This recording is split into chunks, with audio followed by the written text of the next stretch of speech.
भारतीय संविधान की विशेषता। देखो, विशेषता से हमें ये देखना है कि जो भारत का प्रारूप बना है, जो भारत का संविधान है, ये कैसा है, क्या इसकी रूपरेखा है, हमें संविधान को पढ़ने से क्या महसूस होता है, बाकी के संविधान में और भारतीय संविधान में क्या भिन्नताएं हैं, क्या समानता है, हमारा देश इस संविधान के आधार पर कैसे चलता है। तो सबसे पहले हम अध्ययन करते हैं इसकी विशेषता। विशेषता पहले हम जैसे अभी हमने उद्देशिका पढ़ी थी, उद्देशिका, एक एक पॉइंट को हम अच्छी तरीके से समझेंगे। उद्देशिका या इसे हम कह सकते हैं प्रस्तावना, उद्देशिका या फिर प्रस्तावना। भाई उद्देशिका क्या है, प्रस्तावना क्या है, तो हम मानेंगे संविधान का निचोड़, संविधान का सार, संपूर्ण बात इसी में लिखी गई है। कैसे लिखी गई है? वैसे उद्देशिका को कब पेश किया गया था, अभी हमने पढ़ा था 13 दिसंबर 1946 को इसे पंडित जवाहरलाल नेहरू विश्वविद्यालय में भेजा था और 22 जनवरी 1947 को क्या हो गया था, हमारा इसको स्वीकृति मिल गई थी। प्रस्तावना ली, प्रस्तावना की हम बात करें आगे। उद्देशिका में संपूर्ण संविधान का सार लिखा गया है। इसमें सबसे बड़ी बात, शुरुआत में उद्देशिका पढ़ते हैं, हम प्रस्तावना पढ़ते हैं और इसमें पहले लाइनों में लिखा हुआ है कि हम भारत के लोग भारत को एक प्रभुता संपन्न समाजवाद पंथ निरपेक्षता, जैसे संप्रभुता, समाजवाद, संप्रभुता समाजवाद, पंथ निरपेक्षता, लोकतांत्रिक गणराज्य। देखो, संविधान की शुरुआत की बातें हैं, आपको याद रखना प्रस्तावना में कि हम भारत के लोग भारत को एक, तो इसी लाइनों में जो भारत शब्द का जो प्रयोग हुआ है या प्रस्तावना में जो भारत शब्द का प्रयोग हुआ है वो 2 बार हुआ है।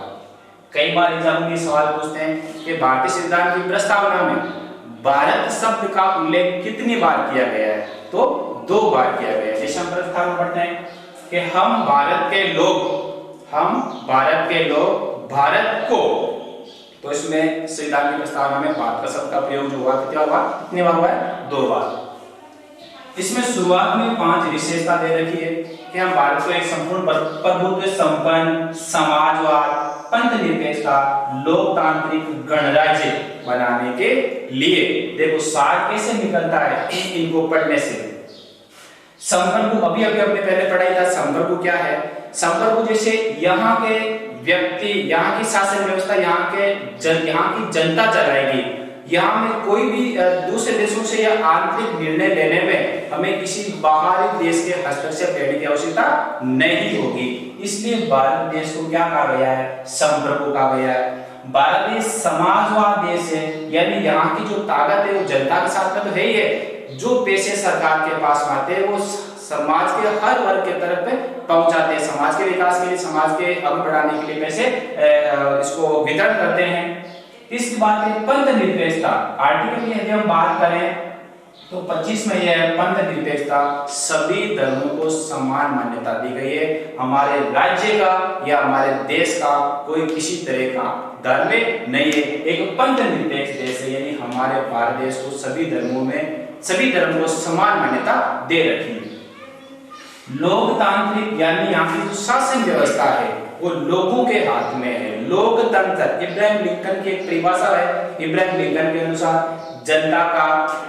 जनता के लिए जनता द्वारा शासन चलाया गया शासन ही लोकतंत्र है। तो इसमें जो सत्ता है वो जनता के हाथ में होती है, लोगों के हाथ में होती है, इसलिए भारतीय संविधान लोकतांत्रिक है। अगला पॉइंट पढ़ते हैं हम, गणराज्य, गण लोक राज्य। यहाँ की जो जनता है, जैसे हम पढ़ते हैं इसमें लोकतंत्र है, एक होता है राजतंत्र और एक होता है लोकतंत्र। हम भारतीय संविधान में इस गणराज्य का प्रयोग इसीलिए कर रहे हैं कि भारत देश का जो राष्ट्र का जो अध्यक्ष है वो वंशानुगत नहीं चुना जाता है, वो जनता द्वारा प्रत्यक्ष या फिर अप्रत्यक्ष रूप से चुना जाता है। इसीलिए भारतीय संविधान में इस गणराज्य का प्रयोग किया गया है और भारत गणराज्य यहाँ का राष्ट्र का अध्यक्ष राष्ट्रपति वंशानुगत नहीं होकर प्रत्यक्ष या फिर अप्रत्यक्ष रूप से चुना जाता है। प्रत्यक्ष या फिर अप्रत्यक्ष रूप से चुना जाता है। तो ये मान सकते हैं संविधान की पहली हम क्या मानेंगे, उद्देश्य। पहला कौन सा हो जाएगा, उद्देश्य। दूसरा पॉइंट देखो,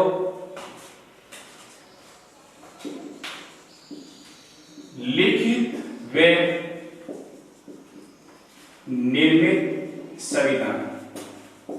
लिखित व निर्मित संविधान। देखो भारतीय संविधान पूर्ण रूप से पूरा लिखा हुआ है। भारतीय संविधान पूर्ण रूप से क्या है, लिखा हुआ है। संपूर्ण बातें इस हमारे भारतीय संविधान में लिख दी गई है। इसलिए भारतीय संविधान को क्या कहा गया है, लिखित और निर्मित। ये भारतीय संविधान भारतीय लोगों द्वारा निर्मित है। भारतीय संविधान भारतीय लोगों द्वारा निर्मित है और इस संविधान बनने में 2 वर्ष 11 माह और 18 दिन का इसमें क्या लगा था, समय लगा। 2 वर्ष 11 माह और 18 दिन का समय लगा। तीसरी विशेषता यदि हम पढ़े तो विश्व का सबसे बड़ा संविधान। विश्व का सबसे बड़ा संविधान। यदि हम भारतीय संविधान की हम बात करें तो भारत का संविधान विश्व के संविधान से सबसे बड़ा संविधान है। कैसे? यदि बाकी देशों से हम तुलना हम भारत की करते हैं तो भारत में इतनी बातें लिखी गई है कि बाकी के देशों में जो बातें लिखी गई वो काफी कम है। जैसे यदि हम बात करते हैं अमेरिका की, अमेरिका, चीन, ऑस्ट्रेलिया और कनाडा, साउथ अफ्रीका, यदि इन देशों की बात करें कि यहाँ का संविधान कितना है, इतनी बातें लिखी गई है, तो भारत का संविधान इससे काफी बड़ा नजर आएगा। कैसे? यदि हम अमेरिका की बात करें तो अमेरिका में केवल 7 अनुच्छेद है। कितने अनुच्छेद है? केवल 7 अनुच्छेद है। वहीं चीन की बात करें तो चीन में 106 अनुच्छेद है। चीन में 106 अनुच्छेद आर्टिकल है। ऑस्ट्रेलिया की हम बात करें तो ऑस्ट्रेलिया में 128 आर्टिकल है। कनाडा की हम बात करें तो कनाडा में 147 आर्टिकल है। और वहीं हम साउथ अफ्रीका की बात करें तो 153 आर्टिकल है। वापिस देखो, यदि हम अमेरिका की बात करें कि बाकी के देशों में संविधान कितने आर्टिकल है और भारत में कितने आर्टिकल है, भारत का संविधान कैसे बड़ा है, तो अमेरिका में 7, चीन में 106, ऑस्ट्रेलिया में 128, कनाडा में 147 और साउथ अफ्रीका में 153 आर्टिकल है। और इसकी तुलना जब हम भारत देश से करते हैं तो भारत का काफी बड़ा विस्तृत भूभाग के साथ इसमें 22 भाग और अनुसूची। शुरुआत की हम बात करें तो शुरुआत में इसमें 8 अनुसूचियां थी, वर्तमान में सीधे 4 बढ़ा दी गई है और वर्तमान में कितनी हो गई इसमें 12। वर्तमान में 12 अनुसूचियां और अनुच्छेद की हम बात करें 153 और अनुच्छेद की बात करें तो 395 अनुच्छेद है। भारतीय संविधान में 22 भाग, 12 अनुसूचियां और 395 अनुच्छेद है। तो इन बाकी देशों की यदि हम भारत देश से तुलना करते हैं, बाकी देशों से यदि हम भारत देश की तुलना करते हैं तो भारत का संविधान काफी बड़ा संविधान है, काफी विस्तृत संविधान है। तो ये हमारे संविधान की तीसरी महत्वपूर्ण विशेषता है। बाकी विशेषता में देखें तो ये हमारा एक भारतीय संविधान काफी बड़ा संविधान है। ठीक है, चलो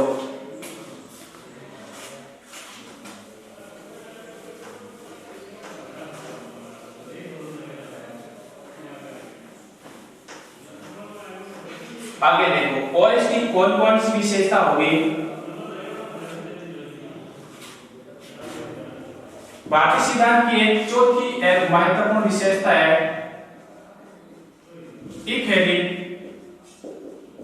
नागरिकता, सिंगल सिटीजन। सिंगल सिटीजनशिप यानी इखेरी एकल नागरिकता, या कह सकते हैं इसे हम एकल नागरिकता। देखो नागरिकता भी विश्व 14 में पास हुआ है, ये कौन सा भारत देश का व्यक्ति है, कैसे भारत देश में वो अपनी नागरिकता प्राप्त कर सकता है, कैसे व्यक्ति को नागरिकता उसको हटाई जाती है। तो इसका अध्ययन आर्टिकल साथ में हम अनुच्छेद पढ़ेंगे, जो सबसे राजनीति में सबसे महत्वपूर्ण पॉइंट है। आर्टिकल अनुच्छेद हमें याद रखना बहुत ही जरूरी है। एग्जामों में अक्सर ऐसी बातें पूछ लेते हैं कि ये बात कौन से आर्टिकल में लिखी गई है या इस आर्टिकल में कौन सी बातें लिखी गई है। नागरिकता संबंधी जो बातें हैं वो उस भारतीय संविधान की हम बात करें तो भाग 2 अनुच्छेद 5 से लगाकर 11 तक वर्णन है। भारतीय संविधान में जो आर्टिकल की हम बात करें, अनुच्छेदों की बात करें संविधान में, तो भाग 2 अनुच्छेद 5 से लगाकर 11 तक नागरिकता संबंधी बातें लिखी गई है। अब इसमें आया इखेरी नागरिकता, इखेरी या फिर एकल या फिर सिंगल सिटीजनशिप। भारतीय संविधान में इखेरी नागरिकता है, यानी एक ही नागरिकता है, और वो होती है हमें हमारे देश की नागरिकता। जैसे हम अमेरिका की बात करें, किसी देश से तुलना करते हैं, अमेरिका की हम बात करते हैं तो अमेरिका में कुल मिलाकर 50 स्टेट हैं, 50 स्टेट हैं, 50 राज्य हैं, और वहां पर निवास करने वाले लोगों को दोहरी नागरिकता है। पहली तो उसको नागरिकता होती है अपने राज्य की। एक तो नागरिकता कौन सी होगी, जो निवास कर रहे हैं अपने क्षेत्र में, जहां पे वो राज्य का निवासी है, वहां पे उसकी नागरिकता प्राप्त होगी, और दूसरी उसको अपने देश की नागरिकता प्राप्त होगी, जैसे अमेरिका की है नहीं है। तो अमेरिका में दोहरी नागरिकता है, लेकिन भारत में ऐसी व्यवस्था नहीं है। भारत में किसी व्यक्ति को राज्य की नागरिकता प्रदान नहीं की गई है। ठीक है, नागरिकता एक ही नागरिकता प्रदान की गई है, और वो है हमें भारत देश की। कौन सा नागरिकता प्राप्त है, भारत देश की। तो ये बातें आपको क्या करनी है, याद रखनी है। अगला पॉइंट पढ़ते हैं हम। अगली विशेषता, देखिए नागरिकता वो चौथी विशेषता, पांचवी विशेषता पढ़ लो आप। मौलिक अधिकार, मौलिक अधिकार, मौलिक अधिकार क्या है, ये सबसे महत्वपूर्ण पॉइंट है। साथ में आर्टिकल पढ़ते हैं। मौलिक अधिकारों की हम बात करें तो अनुच्छेद और भाग नंबर 4 भाग 3 अनुच्छेद 12 से लगाकर 35 तक मौलिक अधिकारों का वर्णन है। ये ऐसे अधिकार है जो सरकार की तरफ से जनता को, जनता के विकास के लिए, उसको आगे बढ़ने के लिए हमने से प्रदान किए गए। मौलिक अधिकार सरकार द्वारा जनता को, जनता के विकास को बढ़ावा देने के लिए, कि व्यक्ति खुद अपना विकास कर सके, पूर्ण रूप से इन चीजों में वो स्वतंत्र है, किसी का अधीन नहीं है, तो ऐसे अधिकार दिए गए हैं। मौलिक अधिकार, भारतीय संविधान को उदार का थैला कहते हैं। उदार का थैला क्यों, कि अधिकतर बातें भारतीय संविधान में दूसरे देशों से ग्रहण की गई है या दूसरे देशों से ली गई है, इसलिए इसे उदार का थैला भी कहा गया है। तो ये मौलिक अधिकार भी भारत में कहां से लिया गया है, मौलिक अधिकार अमेरिका से। मौलिक अधिकार कहां से लिया गया है, अमेरिका से। हम बाकी बात करें तो भाग 3 अनुच्छेद 12 से लेकर 35 तक मौलिक अधिकारों का वर्णन है। मूल संविधान की हम बात करें तो भारतीय लोगों को 7 तरीके से मौलिक अधिकार थे। कितने तरीके से मौलिक अधिकार थे, 7 तरीके से मौलिक अधिकार थे। आपको इसमें थोड़ा सा देख लेते हैं। पहला है समानता का अधिकार। तो पहला कौन सा है, समानता का अधिकार। अनुच्छेद की हम बात करें, अनुच्छेद 14 से लगाकर 18 तक भारतीय संविधान में सभी लोगों को समान अधिकार दिया गया है। जाति, धर्म, लिंग के आधार पर कोई भेदभाव नहीं है। विधि के समक्ष समानता, हर व्यक्ति को कानून के आधार पर समानता मिलेगी। अस्पष्टता का आर्टिकल नंबर 17 याद रखना है। अस्पष्टता का अंत अनुच्छेद 17 में किया गया है। उपाधियों का अंत अनुच्छेद 18 में किया गया है। तो ये समानता का अधिकार, हर व्यक्ति को पूर्ण रूप से समान अधिकार दिया गया है। दूसरा, स्वतंत्रता का अधिकार। हर व्यक्ति पूर्ण रूप से स्वतंत्र है अपने विकास के लिए, अपने निजी संपत्ति के लिए, या उसको बढ़ाने के लिए, या फिर व्यवसाय के लिए, भाषण के लिए, अभिव्यक्ति के लिए, कामकाज के लिए व्यक्ति पूर्ण रूप से स्वतंत्र है। आर्टिकल नंबर, अनुच्छेद की हम बात करें तो अनुच्छेद 19 से लेकर 22 तक स्वतंत्रता संबंधी अधिकार है। स्वतंत्रता संबंधी अधिकार है। तीसरा अधिकार शोषण के विरुद्ध अधिकार, शोषण के विरुद्ध अधिकार, आर्टिकल नंबर 23 और 24। शोषण के विरुद्ध अधिकार के कोई भी व्यक्ति किसी का क्या नहीं करेगा, शोषण नहीं करेगा। प्राचीन समय में मतलब शोषण का मामला ज्यादा हुआ था, बच्चों के साथ मुश्किल हुआ करते थे। इसमें 2 आर्टिकल देते हैं। आर्टिकल नंबर 23 में कि बच्चों का और महिलाओं की खिरोध पर रोक लगा दी गई है, और आर्टिकल नंबर 24 में 14 वर्ष तक के कम आयु के बच्चे को किसी भी कल कारखानों में, फैक्ट्रियों में उन्हें काम पे नहीं रखा जाएगा। तो इसमें किसी व्यक्ति का क्या नहीं होगा भाई, शोषण नहीं होगा। तो तीसरा पॉइंट कौन सा होगा, शोषण के विरुद्ध अधिकार। चौथा है धार्मिक स्वतंत्रता का अधिकार, आर्टिकल नंबर 25 से लगाकर 28 तक। धार्मिक स्वतंत्रता का अधिकार, धर्म के आधार पर अधिकार, व्यक्ति पूर्ण रूप से किसी भी धर्म को मान सकता है। ये हमें धर्म संबंधी बताता है कि व्यक्ति किन धर्म को मानेगा या फिर नहीं मानेगा। तो भारत देश में सभी धर्मों को समान माना गया है, किसी भी धर्म को विशेष मान्यता नहीं दी गई है। तो भारत देश में आर्टिकल नंबर 25 से 28 तक अनुच्छेद में धार्मिक स्वतंत्रता का अधिकार दे रखा है। पांचवा है सांस्कृतिक व शिक्षा संबंधी अधिकार, अपनी संबंधित अधिकार यानी अपनी संस्कृति को बनाए रखने का अधिकार भी भारतीय संविधान में लोगों को दे रखा है। यह भी अधिकार है आर्टिकल नंबर 29 से 30 तक। अधिकारों के पाठ में इन अधिकारों का एक एक पॉइंट का और विस्तार से क्या करेंगे, अध्ययन करेंगे। अभी तो केवल इसकी विशेषता का अध्ययन करेंगे। छठा पॉइंट इसमें था, जो अधिकार था वो था संपत्ति का अधिकार, संपत्ति का अधिकार, जिसे 8% में क्या कर दिया गया है, हटा दिया गया है। ये भी सवाल हमारे एग्जाम में कई बार पूछ जाते हैं कि इसको कब हटाया गया था। तो संपत्ति के अधिकार को 44वें संविधान संशोधन के आधार पर 1978 में इस संपत्ति के अधिकार को क्या कर दिया गया है, हटा दिया गया है। तो संपत्ति के अधिकार को हटाया 44वें संविधान संशोधन 1978। और सातवां था संवैधानिक उपचारों का अधिकार, संवैधानिक उपचारों का अधिकार अनुच्छेद 32 के अंदर। इसका आप तात्पर्य मानेंगे कि इसे भीमराव अंबेडकर ने संविधान की आत्मा व हृदय का, संविधान की आत्मा व हृदय का है।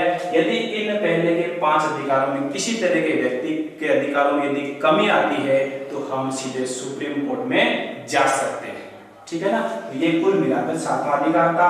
तो संपत्ति के अधिकार को वर्तमान में हटा दिया गया है। तो 8% में वर्तमान में मौलिक अधिकारों की संख्या कितनी हो गई, 6 हो गई, ठीक है।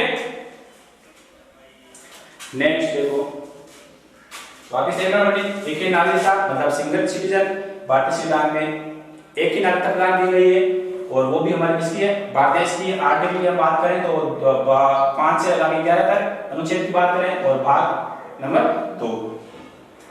पांचवा पॉइंट जैसे हम विशेषता पढ़ते हैं, मौलिक अधिकार मूल संविधान में 7 है, और संपत्ति के अधिकार को 44वें संविधान संशोधन 1978 में से हटा दिया गया है। वर्तमान में 6 मौलिक अधिकार है, ये आपको याद रखना है। मौलिक अधिकार कहां से लिए गए, अमेरिका से लिए गए। मौलिक अधिकार कहां से लिए गए, अमेरिका से। साथ में आपको आर्टिकल याद रखना है। और ये जो अधिकार है, जो विशेषता है, वो किन किन देशों से ली गई है, ये भी आपको अच्छी तरीके से याद रखना है।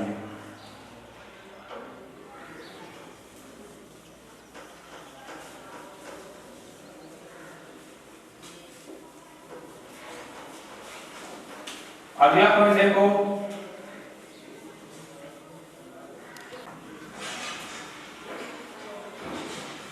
अगली विशेषता देखो भाई, 5वां पॉइंट है क्या, 6ठा पॉइंट, नीति निर्देशक तत्व। नीति निर्देशक तत्व, पहली बात देखो ये कहां से लिए गए नीति निर्देशक तत्व। नीति निर्देशक तत्व आयरलैंड से लिए गए हैं। कहां से लिए गए हैं, आयरलैंड से। वही आपको आर्टिकल याद रखना है, पार्ट याद रखना है, भाग, श्रीराम भाग 4 में और अनुच्छेद 36 से लगाकर 51 तक इसका क्या दे रखा है, वर्णन। नीति निर्देशक तत्व किस देश से लिए गए हैं, नीति निर्देशक तत्व आयरलैंड से लिए गए, भाषा की महत्वपूर्ण विशेषता है, भाग 4 में अनुच्छेद 36 से लगाकर 51 तक इसका वर्णन है। ये अभी तक पूर्ण रूप से लागू नहीं मान सकते हैं इसे, ये ऐसी इसमें विशेषता, ऐसी बातें लिखी गई है जो एक सरकार के लिए पथ प्रदर्शक है, जो सरकार के लिए सरकार को आगे बढ़ाने के लिए, सरकार के विकास के लिए, जनता के विकास के लिए कौन कौन से काम हमें करने हैं वो बातें इसमें बताते हैं। इसी में अंतिम जो पॉइंट है 51वां पॉइंट, सबसे महत्वपूर्ण, भारत विश्व में भारत की छवि कैसी है। तो आर्टिकल नंबर आप इसका अगला पॉइंट याद कर सकते हो 51 में, विश्व शांति का समर्थन, ये भी भारत देश की सबसे बड़ी विशेषता है, विश्व शांति का समर्थन, भारत विश्व में शांति स्थापित करना चाहता है। आर्टिकल नंबर 51 में स्पष्ट रूप से लिखा हुआ है, इसीलिए कहा गया है वसुदेव कुटुंबकम, वसुदेव कुटुंबकम, पूरी की पूरी पृथ्वी एक परिवार है। तो यहाँ पर भारत देश में ये कहा गया है कि हमें इस परिवार के हिसाब से ही रहना है और विश्व में हमेशा शांति स्थापित करना है। इसलिए ये आर्टिकल नंबर 51 में स्पष्ट रूप से लिखा गया है कि भारत विश्व शांति के लिए हमेशा काम करेगा। अगला पॉइंट हम देखते हैं मौलिक कर्तव्य। देखो हमने जैसे इससे पहले पढ़ा था मौलिक अधिकार, अधिकार पढ़ने से हमें ये पता चलता है कि हमारे कौन कौन से अधिकार है, हमारे कौन कौन से अधिकार है, हमें अधिकारों से हमारा विकास होता है। लेकिन जैसे सरकार ने हमें अधिकार दिए हैं उसी तरह से हमारा भी कुछ कर्तव्य बनता है कि हम सरकार के लिए कौन कौन सा काम करें। तो ये कर्तव्य जब मूल संविधान लिखा गया था, बनाया गया था, उस समय भारतीय सरकार में कोई मौलिक कर्तव्य नहीं थे, इसे बाद में जोड़े गए। तो कब जोड़े गए थे? पहली बात ये कि मौलिक कर्तव्य कहां से लिए गए, तो मौलिक कर्तव्य रूस से लिए गए। आपको ये बातें जीके की बढ़िया तरीके से याद रखनी है। मौलिक कर्तव्य या मूल कर्तव्य कहां से लिए गए हैं? रूस से लिए गए, ठीक है ना। तो ये मूल संविधान में था नहीं, बाद में जोड़ा गया था। तो जोड़ा गया था बाद में। हम भाग नंबर 4 की बात करें, इसी के अंदर इसे जोड़ दिया गया है। तो इसके अंदर कैसे जोड़ा? भाग 4 है तो भाग 4 और इसमें हम ए लगा देंगे, इसके अंदर जोड़ दिया गया था, ठीक है।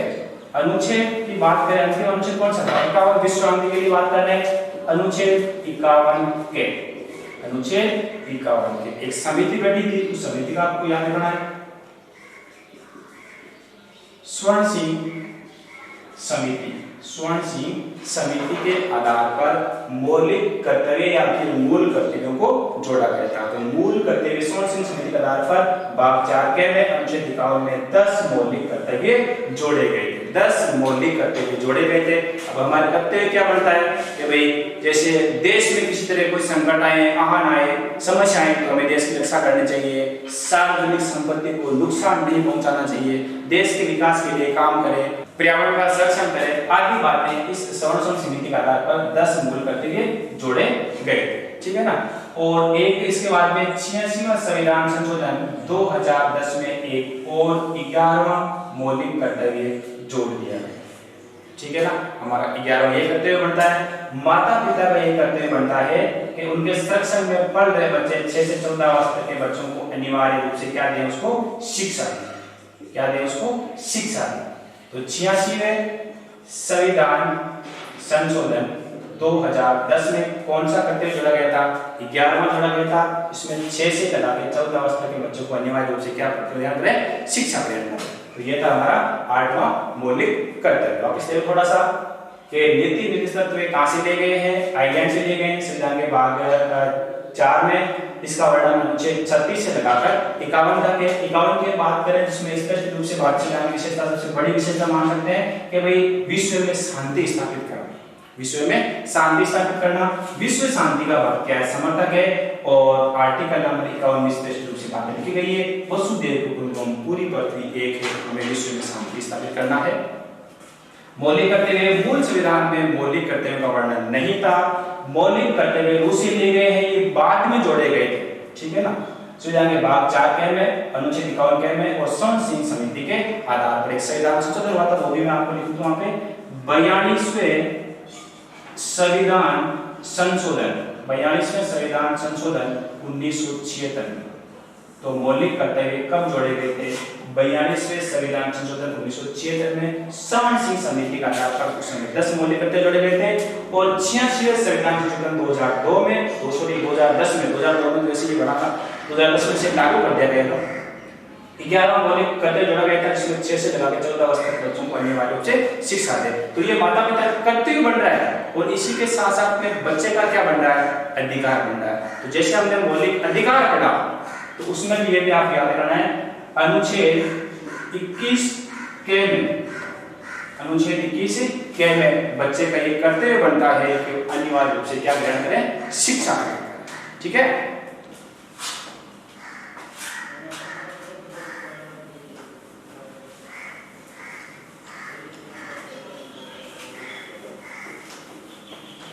अगला पॉइंट देखो, संवैधानिक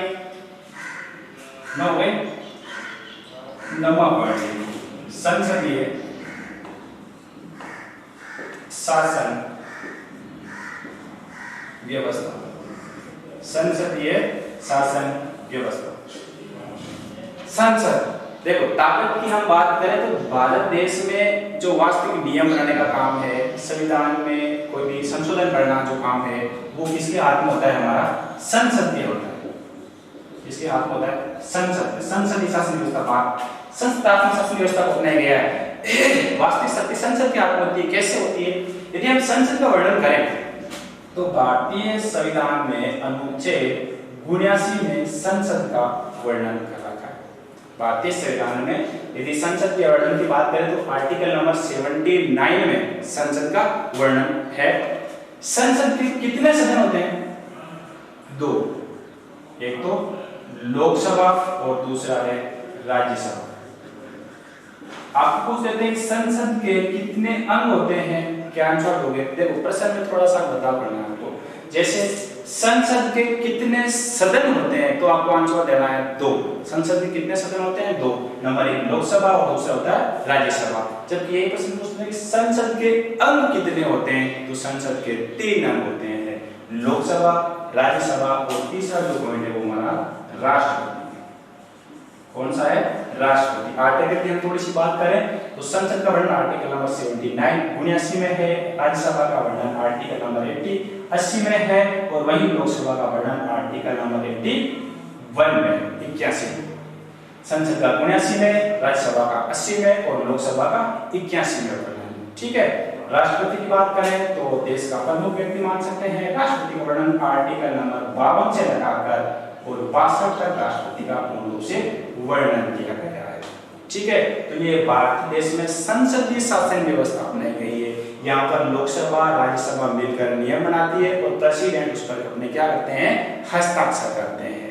ये कौन सी आर्टिकल में कि अंतिम रूप से राष्ट्रपति साइन होने बाद में वो नियम जो जैसे कानून बन जाता है तो आर्टिकल नंबर मानी के 111, ठीक है। राष्ट्रपति की हम थोड़ा सा यदि आप पढ़ना चाहते हो कि भाई आर्टिकल नंबर 52 से 62 तक क्या है, उसमें अलग अलग पॉइंट लिखे हुए हैं।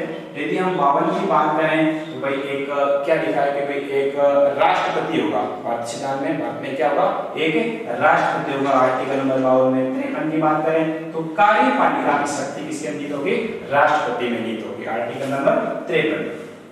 54 में राष्ट्रपति की जो निर्वाचन होगा वो याद रखना, लोकसभा, राज्यसभा, राज्यों की विधानसभा के निर्वाचित सदस्य प्लस दिल्ली और पांडिचेरी के विधानसभा के निर्वाचित सदस्य मिलकर राष्ट्रपति का निर्वाचन करेंगे, ठीक है। आर्टिकल नंबर 55 में के राष्ट्रपति के निर्वाचन एकल संक्रमणीय मत प्रणाली के आधार पर होगा। नॉर्मल बातें जैसे हम राष्ट्रपति बारे में पढ़ेंगे तो और इसका विस्तार से पढ़ लेंगे। तो इसका आर्टिकल नंबर 55 में क्या है कि राष्ट्रपति का निर्वाचन एकल संक्रमणीय मत प्रणाली के आधार पर होगा। आर्टिकल 56 में बात करें तो इसका राष्ट्रपति का कार्यकाल कितने साल का होगा?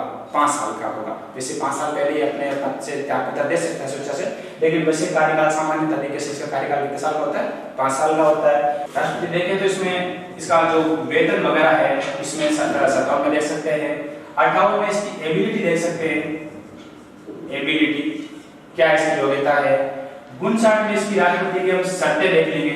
आर्टिकल नंबर 59 में राष्ट्रपति की शर्तें। 60 में राष्ट्रपति की हम क्या देख लेंगे? शपथ देख लेंगे। और आर्टिकल नंबर 61 में इस पर महाभियोग लगाने की प्रक्रिया है। ये आपके पॉइंट नंबर है संसदीय शासन व्यवस्था।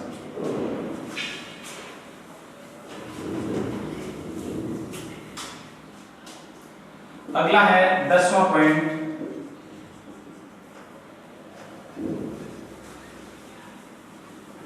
स्वतंत्र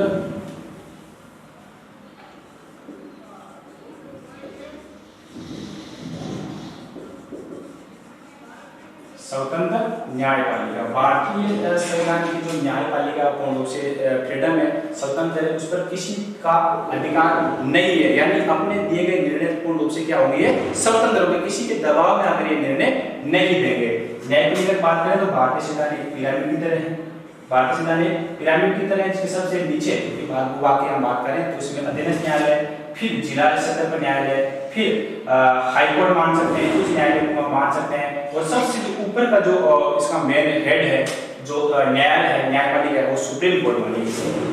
सुप्रीम कोर्ट सर्वोच्च न्यायालय आर्टिकल की हम बात करें अनुच्छेद 124 से लगाकर 147 तक सुप्रीम कोर्ट का इसका वर्णन है। इसके जो न्यायपालिका न्याय दिए जाते हैं वो पूर्ण रूप से स्वतंत्र होकर दिए जाते हैं। तो ये हो गया सुप्रीम कोर्ट, सर्वोच्च न्यायालय। सुप्रीम कोर्ट यानी सर्वोच्च न्यायालय। तो सुप्रीम कोर्ट कहाँ होगा हमारा? दिल्ली। राजस्थान के लिए हम हाईकोर्ट, थोड़ा सा राजस्थान के बारे में अध्ययन करेंगे। तो शुरुआत में राजस्थान की हम जो हाईकोर्ट की बात करें, कुछ न्यायालय की बात करें तो कहां पर स्थापित था ये? जयपुर। 1947 1949 में राजस्थान उच्च न्यायालय जयपुर में स्थापित किया था, लेकिन सत्यनारायण राव समिति के आधार पर, सत्यनारायण राव समिति के आधार पर इसे कहां स्थापित कर दिया था? जोधपुर में स्थापित कर दिया था 1958 में। 1958 में। फिर इसकी वर्तमान में एक शाखा, एक खंड भी मान सकते हैं, जो कहां पर स्थापित की गई है? जयपुर में स्थापित की गई है 1 जनवरी 1977। 1 जनवरी 1977 कहां स्थापित की गई है? जयपुर में स्थापित की गई। ठीक है, तो ये था हमारा 10वां पॉइंट। एक आपने पढ़ा था पंथ निरपेक्षता, हमने पहले इसके बारे में पढ़ लिया था। अगला पॉइंट में पंथ निरपेक्षता, समाजवाद, अखंडता या फिर अखंडता, ये शब्द मूल संविधान में नहीं थे। हमने सबसे पहले पॉइंट जिसे हम उद्देशिका में पढ़ा था, तो उद्देशिका में ये 3 शब्द बाद में जोड़े गए थे।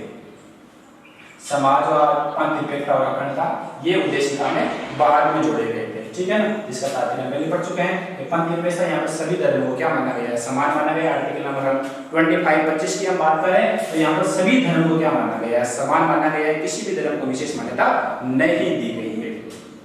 समाजवाद का जो दृष्टिकोण है वो समाजवाद है, हर व्यक्ति के हित के लिए काम किया जाता है और भारत में एकता और अखंडता आपस में जुड़ा हुआ है।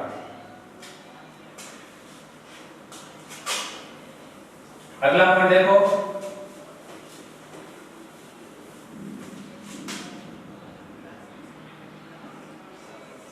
व्यस्क मताधिकार। व्यस्क मताधिकार, व्यस्क किसे माना गया है? व्यस्क किसे माना गया? व्यस्क मताधिकार कौन होगा? व्यस्क मताधिकार कौन होगा? व्यस्क मताधिकार का मतलब होता है मत देने का अधिकार।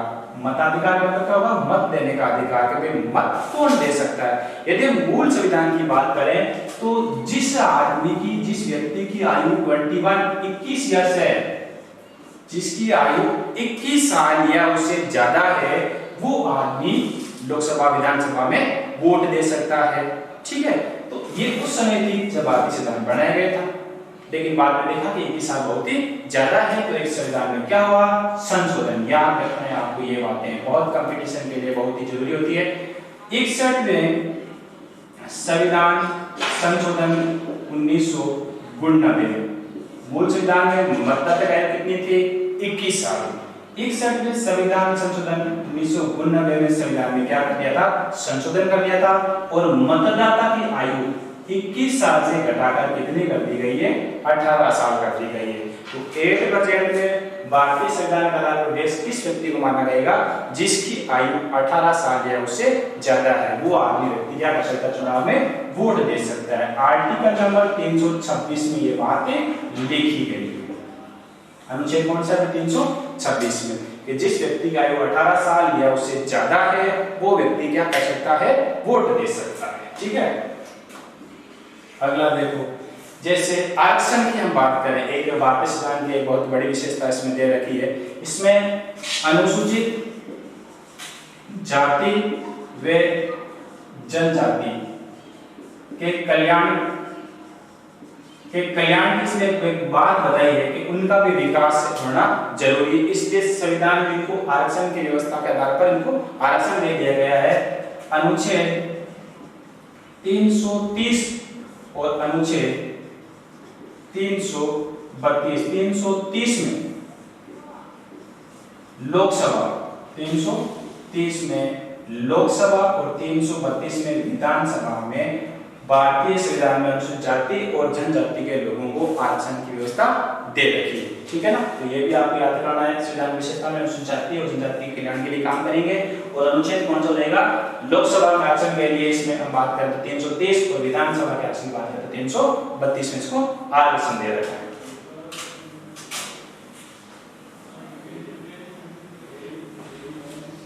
नेक्स्ट पॉइंट पढ़ेंगे हम, राष्ट्रपति का यह एक विशेषाधिकार, आपातकालीन शक्तियां, आपातकालीन शक्तियां, आपातकालीन शक्तियां, आपातकालीन शक्तियां देखो, संकटकालीन, आपातकालीन शक्तियां को हम कह सकते हैं संकटकालीन शक्तियां। ठीक है, ये आपातकालीन शक्तियां राष्ट्रपति को 3 आर्टिकल में दे रखी है। आर्टिकल नंबर 352, आर्टिकल नंबर 356 और आर्टिकल नंबर 360 में 3 आर्टिकल अनुच्छेद हैं, अनुच्छेद 352, अनुच्छेद 356 और अनुच्छेद 360। 352 की बात करें कि बाह्य विद्रोह या बाह्य आक्रमण, बाहरी आक्रमण या सशस्त्र विद्रोह या सशस्त्र विद्रोह होने पर, सशस्त्र विद्रोह होने पर आर्टिकल नंबर 352 का प्रयोग कर सकते हैं। देश में संवैधानिक तंत्र का विफल होने पर, देश में संवैधानिक तंत्र का विफल होने पर, देश में संविधान किसी भी राज्य में संवैधानिक तंत्र सही तरीके से नहीं चल रहा है, तो हम क्या कर सकते हैं, आर्टिकल नंबर 356 का प्रयोग कर सकते हैं। और 360 होता है वित्तीय आपात, 360 वित्तीय आपात। एक मिनट, आर्टिकल नंबर 352 का प्रयोग यदि हम बात करें तो अब तक भारत देश में इसका प्रयोग 3 बार हो चुका है। 1962 भारत और चीन की लड़ाई में, 1972 में और 1975 में, ये आपको याद रखना है। आपातकालीन शक्तियां भारत देश की विशेषताओं में है, इसमें 3 तरह की आपातकालीन शक्तियां दे रखी है। अनुच्छेद 352 इसमें बाह्य आक्रमण सशस्त्र विद्रोह होने पर इसका प्रयोग भारत में अब तक 3 बार हुआ है, 1962, 1972 और 1975 में। दूसरा पॉइंट इसमें अनुच्छेद 356 का प्रयोग आपातकाल, संवैधानिक तंत्र किसी भी राज्य में जो संविधान के हिसाब से यदि उस राज्य की व्यवस्था नहीं चल रही है तो वहां पर आर्टिकल नंबर 356 का प्रयोग कर सकते हैं। ठीक है ना, यानी संवैधानिक तंत्र के विफल होने पर। और तीसरा है, इसका प्रयोग हम बात करें तो भारत देश में कई बार 100 से भी ज्यादा बार इसका प्रयोग हो चुका है। और तीसरी बात है वित्तीय आपात, अनुच्छेद 360 संकट है जो अब तक भारत में इसका प्रयोग एक बार भी नहीं हुआ है, एक बार भी नहीं हुआ है। तो ये था हमारा आपातकालीन शक्तियां, इसका प्रयोग जैसे हम बात करते हैं आपातकालीन शक्तियां कौन कौन सी है राष्ट्रपति के पास में, अनुच्छेद 352 भय आक्रमण या सशस्त्र विद्रोह, अनुच्छेद 356 संवैधानिक तंत्र के विफल होने पर, और अनुच्छेद 360 वित्तीय आपात के संकट के समय। तो वित्तीय आपात का प्रयोग अब तक एक बार भी नहीं हुआ।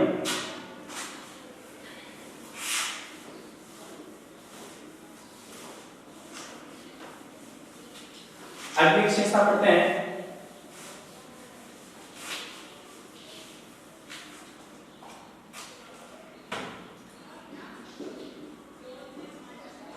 संविधान संशोधन।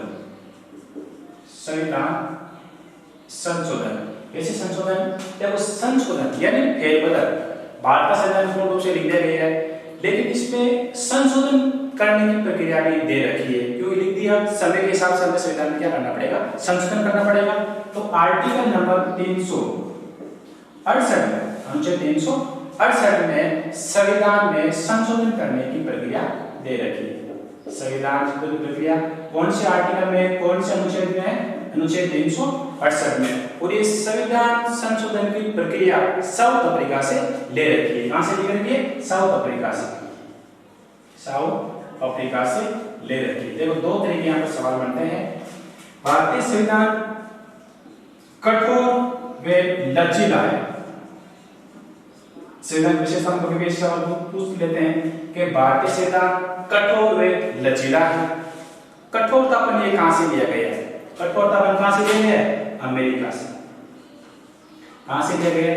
अमेरिका से। जबकि लचीलापन कहां से लिया गया है? ब्रिटेन से लिया गया है। कहां से लिया गया है? ब्रिटेन से। कठोरपन कहां से है? अमेरिका से। और लचीलापन कहां से लिया गया है? ब्रिटेन से। भारतीय संविधान को कठोरपन या लचीलापन क्यों कहा गया है? कैसे?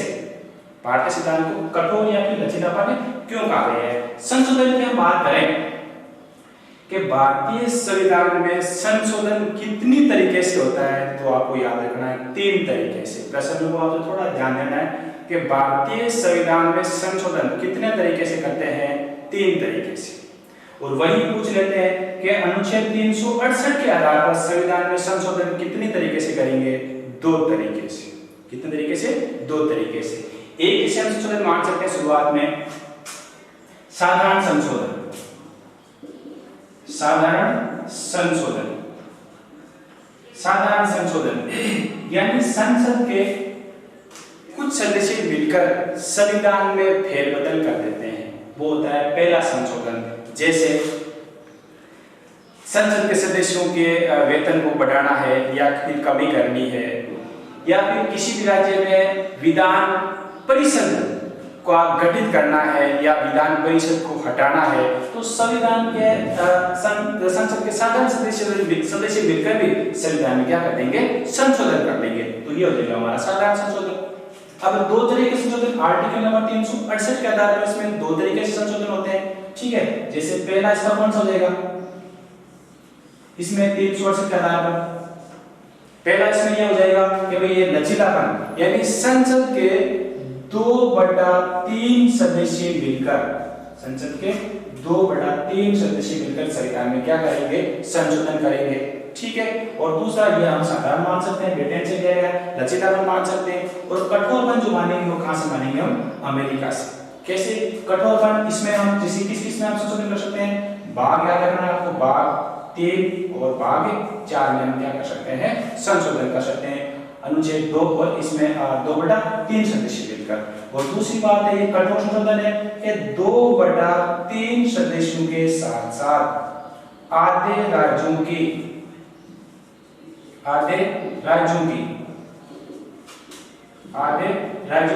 विधानसभा के सदस्यों का होना, उनका समर्थन होना जरूरी है। आधे राज्यों की विधानसभा के राज्यों का विधानसभा के सदस्यों का समर्थन होना जरूरी है, तब जाकर संविधान में क्या होगा? संशोधन होगा। तो ये प्रक्रिया हमारी क्या हो जाएगी? थोड़ी सी कठोर हो जाएगी। इसलिए भारतीय संविधान की जो विशेषता है, ये संविधान संशोधन, ये इसको हम मान सकते हैं कि भाई भारतीय संविधान की विशेषता ये है, जो संशोधन वाली कठोर भी है और लचीलापन भी है। कठोरपन कहां से लिया गया है? अमेरिका से लिया गया है। और लचीलापन कहां से लिया गया है? ब्रिटेन से लिया गया है। ठीक है ना?